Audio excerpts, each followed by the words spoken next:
Olá, alunos do nono ano, tudo bem? Aqui é a professora de Geografia, Elma Pereira. Iremos para a correção da semana 3 do PET, volume 1, Geografia.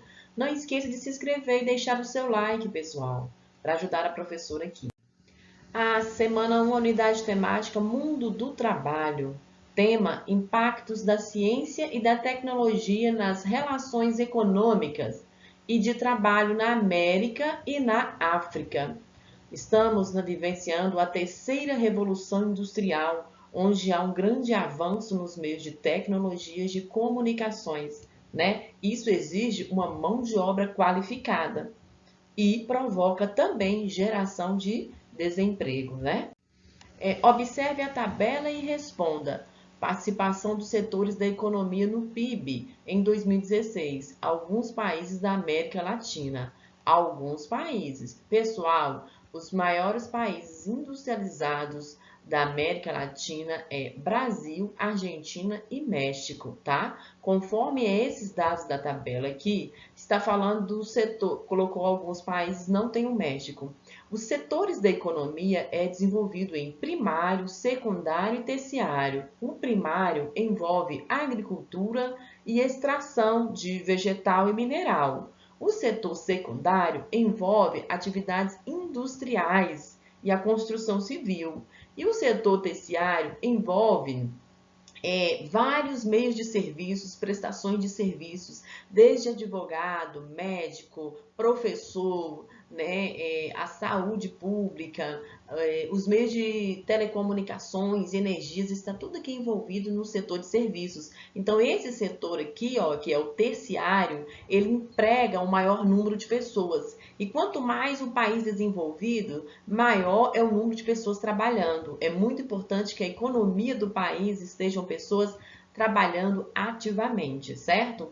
Então, com o desenvolvimento industrial, quando um país possui maior nível de desenvolvimento econômico, é quando ele tem alta industrialização, alta tecnologia de ponta, tá? Então, letra A, na tabela, quais os países da América Latina que apresentam maior desenvolvimento? Por quê? Então, para você analisar essa tabela, você tem que analisar o setor de serviços e o setor industrial, porque a maioria desses países da América Latina, a população está empregada no setor de serviços. Então, se você for analisar, Brasil, Argentina e Chile possuem o maior número de pessoas no setor de serviços e, segundo lugar, a industrial, né? Então, Brasil, Argentina e Chile, porque os maiores investimentos estão nos setores da economia em serviços e indústrias. Letra B. Na tabela, mesmo os países com expressiva contribuição na agricultura, no PIB, apresentam elevada participação no setor de serviços. Cite um motivo que justifique esse fato. Por exemplo, Bolívia, 13,4%, Paraguai, 20,4%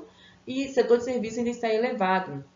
Argentina, 10,6% empregados aqui na agricultura, porém o setor de serviços também está elevado. Como que nós podemos justificar isso? A produção agropecuária e o extrativismo vegetal e mineral são interdependentes do setor de serviços e até mesmo industrial. Por quê? Depende do transporte, das telecomunicações, da energia e do comércio. É o comércio que vai vender esses produtos produzidos na agricultura e no extrativismo. Então, há uma interdependência. Por isso, justifica aí a participação também no setor de serviços, ok? Número 2, a partir dos seus conhecimentos sobre as transnacionais, empresas transnacionais e a terceira revolução industrial, avalie os efeitos positivos e negativos causados pela instalação dessas empresas em países da América Latina e da África. Primeiro, vamos falar da revolução industrial, é o que está falando aí no PET de vocês. Nós estamos vivendo a terceira revolução industrial, onde há um avanço nos meios de comunicações, um avanço nos meios de transporte. Isso o quê? Diminuiu a distância entre os lugares, né? Aumentou a velocidade nas informações, aumentou a produção de produtos, aumentou a sociedade de consumo, ou seja, aumentou o avanço na tecnologia, né? Que envolve esses meios de comunicações, de transportes e na produção de produtos, né? Então, houve um grande avanço. Isso é vantajoso, né? Principalmente no aumento da produção de mercadorias. Porém, existe o que? Desigualdades socioeconômicas entre os países. Os países desenvolvidos dominam a tecnologia e aqueles países atrasados que foram colonizados ficam dependentes dessa tecnologia.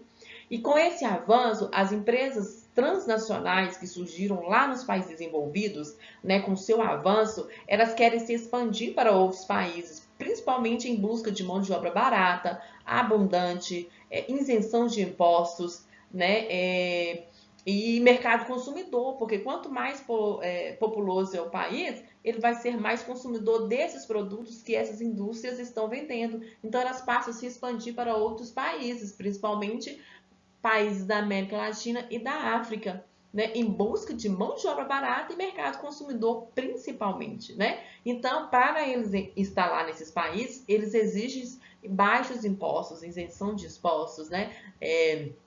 E quer recursos naturais, extrair os recursos naturais de lá e transformá-los em produtos industrializados. Então, aqui é um exemplo de grandes transnacionais que estão aí no mundo inteiro. Então, resposta: as vantagens das transnacionais em países da América Latina e África é a geração de emprego. Obviamente que vai gerar emprego para esses países, porém, elas levam maior lucro para os países de origem, extraem os recursos naturais, pagam a mão de obra barata e polui, além disso, polui, né, esses países, onde cada vez mais são dependentes da tecnologia e da economia estrangeira, né? Então, o maior lucro, as maiores vantagens são para as transnacionais. Compreenderam?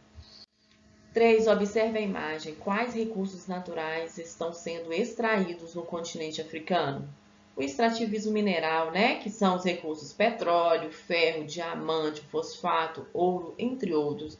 Além da riqueza em recursos minerais e naturais que possui o continente africano, a maioria, devido a essas transnacionais, são extraídos e levados para os países desenvolvidos. Letra B. O que a imagem nos permite inferir sobre o papel do continente africano no cenário mundial? A imagem mostra que a África, com sua abundância em recursos minerais naturais, é responsável pela geração de riqueza em muitos países desenvolvidos, né? Onde o continente ali tem um alto índice de pobreza e a riqueza retirada dali é levada para outros países. Compreenderam?